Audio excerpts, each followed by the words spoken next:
ఘన చరిత్ర కలిగినటువంటి పల్నాడు ప్రాంతానికి పల్నాడు యుద్ధం ఎంత ప్రాముఖ్యత చెందిందో మనందరికీ కూడా తెలుసు. ఈరోజు కురుక్షేత్ర యుద్ధం ఏ విధంగా జరిగిందో అదే రీతిలో అదే పరిస్థితుల్లో పల్నాటి యుద్ధం కూడా జరిగినటువంటి విధానం మనందరికీ కూడా తెలుసు.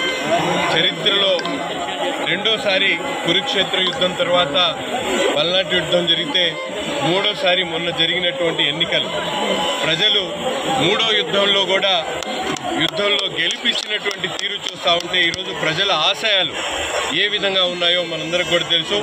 బ్రహ్మారెడ్డి గారి గెలుపు పల్నాటి యుద్ధానికి ఒక ప్రతీకగా నేను భావిస్తూ ఉన్నా.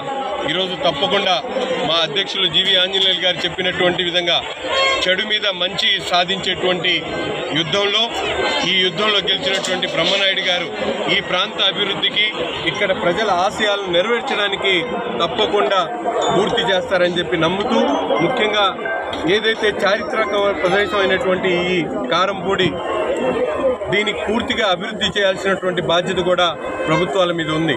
ఎందుకంటే రాష్ట్రంలో కాదు ప్రపంచంలో ఎక్కడ కూడా హిస్టారికల్ మాన్యుమెంట్స్ ఎక్కడుంటే అక్కడ పెద్ద ఎత్తున ఈరోజు ప్రభుత్వాలు ముందుకొచ్చి వాటిని అభివృద్ధి చేస్తున్నటువంటి పరిస్థితులు ఉన్నాయి. కానీ దురదృష్టవశాత్తు గత దశాబ్దాలుగా ఈ పల్నాటి చరిత్రను రూపుమాపేటువంటి విధంగా దీని మీద శ్రద్ధ పెట్టకపోవడం చాలా బాధాకరం. పెద్దలు శాసనసభ్యులు ఉన్నటువంటి బ్రహ్మారెడ్డి గారు తప్పకుండా రాబోయేటువంటి 2-3 సంవత్సరాల్లో దీని ఒక అంతర్జాతీయ స్థాయిలో రూపుదిద్దుకునేటువంటి విధంగా ఏదైతే మా నాయకుడు చంద్రబాబు నాయుడు గారి ఆశయాలు ఉన్నాయో మన ఆంధ్ర రాష్ట్రంలో టూరిజంని డెవలప్ చేయాలని దానిని ఆదర్శంగా తీసుకొని ఈయన కూడా ఈ ప్రాంతంలో ఉన్నటువంటి ఈ చరిత్ర కలిగినటువంటి ఈ ప్రదేశాన్ని పూర్తిగా అభివృద్ధి చేస్తారని చెప్పి కూడా మనస్ఫూర్తిగా తెలియజేస్తా ఉన్నాం.